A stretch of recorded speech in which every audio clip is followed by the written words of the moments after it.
5월 둘째 주 수요 말씀 데이트입니다. 오늘 하나님께서 우리에게 주신 말씀은 고린도 후서 5장 16절부터 21절까지의 말씀입니다. 새한글 성경으로 봉독하겠습니다. 그러므로 우리가 이제부터는 어떤 사람도 육신을 따라 알지 아니하노라. 비록 우리가 그리스도도 육신을 따라 알았으나 이제부터는 그같이 알지 아니하노라. 그런즉 누구든지 그리스도 안에 있으면 새로운 피조물이라. 이전 것은 지나갔으니 보라 새 것이 되었도다. 모든 것이 하나님께로서 났으며 그가 그리스도로 말미암아 우리를 자기와 화목하게 하시고 또 우리에게 화목하게 하는 직분을 주셨으니 곧 하나님께서 그리스도 안에 계시사 세상을 자기와 화목하게 하시며 그들의 죄를 그들에게 돌리지 아니하시고 화목하게 하는 말씀을 우리에게 부탁하셨느니라. 그러므로 우리가 그리스도를 대신하여 사신이 되어 하나님이 우리를 통하여 너희를 권면하시는 것 같이 그리스도를 대신하여 간청하노니 너희는 하나님과 화목하라. 하나님이 죄를 알지도 못하신 이를 우리를 대신하여 죄로 삼으신 것은 우리로 하여금 그 안에서 하나님의 의가 되게 하려 하심이라. 아멘. 화평의 복음, 화목의 직분이라는 제목으로 함께 말씀의 은혜를 나누도록 하겠습니다. 모든 사람은 평화롭게 살아가기를 원합니다. 특히 우리나라는 남과 북이 분단되어 있기에 국가적으로 또한 민족적으로 평화를 더욱 원하고 있습니다. 얼마 전에 제가 파주에 올 일이 있었습니다.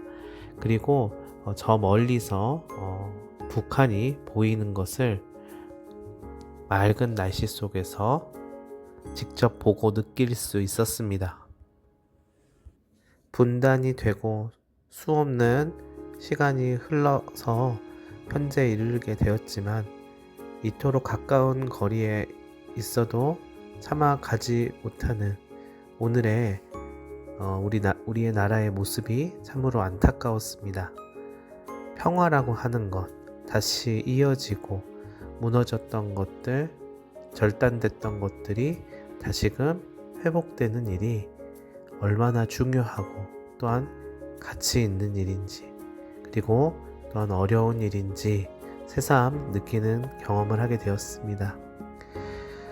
그렇습니다. 우리가 살아가고 있는 땅에서도 평화는 중요하지만 또한 우리의 영적인 세상에서도 평화가 중요합니다. 오늘을 살아가는 모든 그리스도인들은 이 땅에 하나님께서 주시는 참된 평화가 임하기를 간구합니다.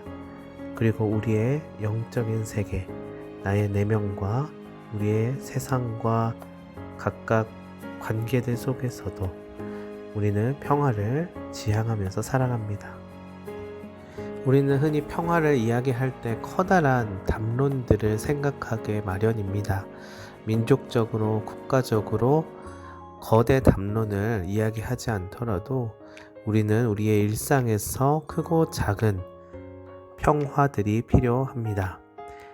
그때마다 우리 모두는 가정에서 그리고 또한 직장을 비롯한 사회생활에서 또한 사람들과의 관계가 평화롭기를 원하고 또한 그 안에서 화목하게 살아가기를 간절히 바라고 있습니다. 또 수많은 갈등의 상황들 속에서도 완만하게 해결되기를 소망합니다. 미국의 수도 워싱턴 DC를 방문하는 대부분의 한국 여행객들이 꼭 한 번은 찾는 장소가 있다고 합니다. 그것은 바로 한국전쟁 참전용사 기념비입니다. 저 멀리 한국에서 일어난 6.25 전쟁에 참전했었던 미국 군인들의 희생을 기리는 장소라고 하지요. 그곳에 가면 이 땅 한반도에서 일어난 6.25 전쟁에 대하여 분명한 교훈을 이억만리 타지에서 새삼스레 확인할 수 있다고 합니다. 그것은 바로 전쟁은 결코 전쟁을 종식시킬 수 없다라는 명확한 사실입니다. 다시 말해서 서로에 대한 미움과 그로 인한 적대적인 태도는 결코 평화와 화목을 도모할 수 없다는 매우 단순한 교훈입니다. 성경에 등장하는 고린도 교회는 성도들 간의 갈등과 분열이 극심하였다고 하지요. 이른바 바울파, 아볼로파, 게바파, 그리고 그리스도파 간의 갈등이었는데요. 성경은 이것들의 존재에 대해서 아주 자세히 알려주고 있지는 않습니다. 그러나 어쨌든 고린도 교회의 분열과 갈등은 이러한 분파들 간의 갈등을 비롯하여 멈추지 않았습니다. 특히 고린도 교회 안에 사도 바울을 적대시하여 바울을 공격하고 비난했던 사람들이 있었습니다. 그들의 정체가 정확히 무엇이었는지에 대해서는 성경의 내용만으로는 명확히 파악하는데 한계가 있습니다. 그러나 성경을 통해 그들의 몇 가지 특징은 분명히 알 수 있습니다. 고린도 후서 5장 12절은 그들에 대하여서 이렇게 이야기합니다. 우리가 다시 너희에게 자천하는 것이 아니요 오직 우리로 말미암아 자랑할 기회를 너희에게 주어 마음으로 하지 않고 외모로 자랑하는 자들에게 대답하게 하려 하는 것이라. 자, 바울을 비방하고 대적했던 사람들의 특징이 무엇이었냐면요, 마음이 아니라 외모나 겉모습으로 자랑하는 것이었습니다. 고린도 후서의 다른 구절을 참고하면 그들은 추천서를 들고 다녔다고 하지요. 그러면서 이적을 행하거나 눈에 보이는 어떤 능력을 자랑하는 사람들이었다고 합니다. 동시에 그들은 사도 바울을 공격하면서 바울은 추천서도 없지 않냐고, 바울은 눈에 보이는 능력이나 재능이 없지 않냐고 비난했던 것입니다. 그들이 내세우는 평가 기준은 족보나 혈통, 출신지나 학력, 혹은 눈에 보이는 업적과 같이 오늘날 사람들이 흔히 자랑하는 그러한 것들이었습니다.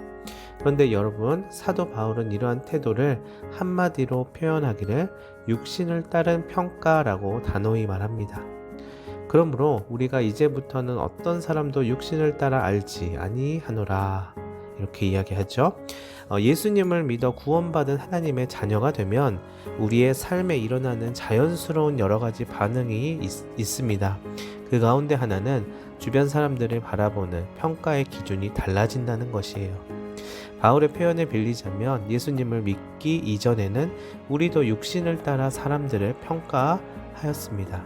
그가 부자인지 가난한 사람인지, 그가 많이 배운 사람인지 그렇지 못한 사람인지, 그가 크게 출세한 사람인지 그렇지 않은 사람인지, 그리고 그가 나에게 실질적인 도움을 줄 수 있는 사람인지, 나에게 도움만 받을 사람인지, 이 모든 것이 육신을 따라 사람들을 평가하는 방식입니다. 그러나 본문 16절은 무엇을 말씀합니까? 우리가 이제부터는 어떤 사람도 육신을 따라 알지 아니하노라. 우리 그리스도인들의 중요한 특징 가운데 하나는 더 이상 다른 사람의 육신, 곧 겉모습을 따라 판단하지 않는다는 데 있습니다.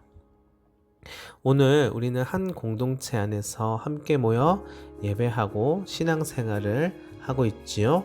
지금 우리의 곁에 있는 사람들의 성별이나 나이나 출신 배경 등은 사실 중요하진 않습니다. 그런 것은 전혀 중요한 것이 아닙니다. 그러면 무엇이 중요할까요? 지금 내 곁에서 함께 신앙생활하고 예배하는 그분이 예수님을 믿어 구원받은 하나님의 자녀가 되었다라고 하는 그 한 가지 사실만이 중요합니다. 그래서 동일하신 하나님을 아버지로 모시며 우리 모두가 믿음 안에서 한 가족이 되었다는 사실만 중요합니다.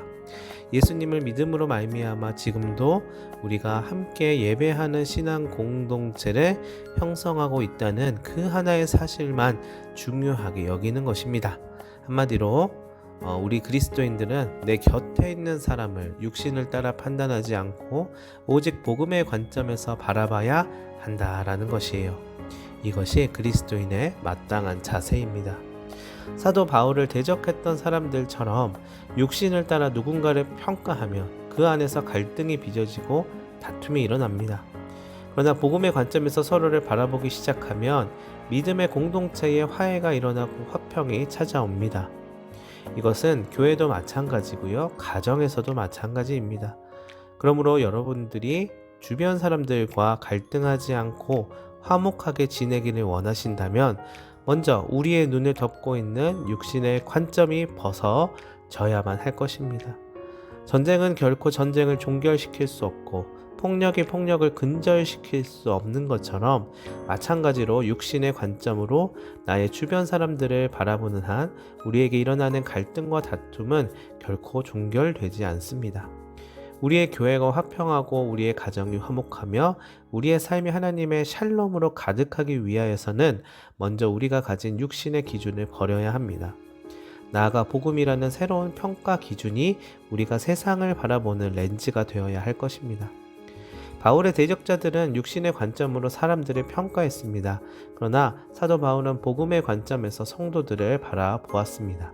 그러자 바울은 모든 성도들 안에 일어난 위대한 사건 하나를 감지하게 됩니다. 그런즉 누구든지 그리스도 안에 있으면 새로운 피조물이라 이전 것은 지나갔으니 보라 새 것이 되었도다. 자, 예수님께서 십자가에서 죽으신 사건과 예수님께서 다시 살아나신 부활의 이야기를 우리는 복음이라고 부릅니다. 예수님의 십자가 죽음과 예수님의 부활이 오늘 우리에게 복된 소식, 곧 복음이 될 수 있는 이유는 그 이야기가 오늘 우리에게 큰 유익을 주기 때문입니다. 그 유익이라는 것이 무엇입니까? 바로 복음으로 말미암아 우리가 하나님께서 창조하신 새로운 피조물이 되었다라는 사실입니다. 한마디로 말해 거듭남이죠. 복음으로 말미암아 우리는 더 이상 죄와 사망의 세력에 억눌려 있지 않습니다. 더 이상 우리는 과거의 죄악된 모습으로 살아가지 않습니다. 인간의 죄는 하나님과의 관계를 파괴해 버리지요. 나아가 인간의 죄성은 다른 사람을 향해 육신을 따라 판단하고 비판하게 만듭니다. 마침내 내 곁에 있는 이웃과의 관계를 갈등과 다툼으로 이어지게 만듭니다. 그런데 여러분, 우리는 이러한 옛 모습에 묶여있지 않습니다. 예수 그리스도의 복음으로 말미암아 우리의 이전 모습은 모두 지나가 버렸습니다.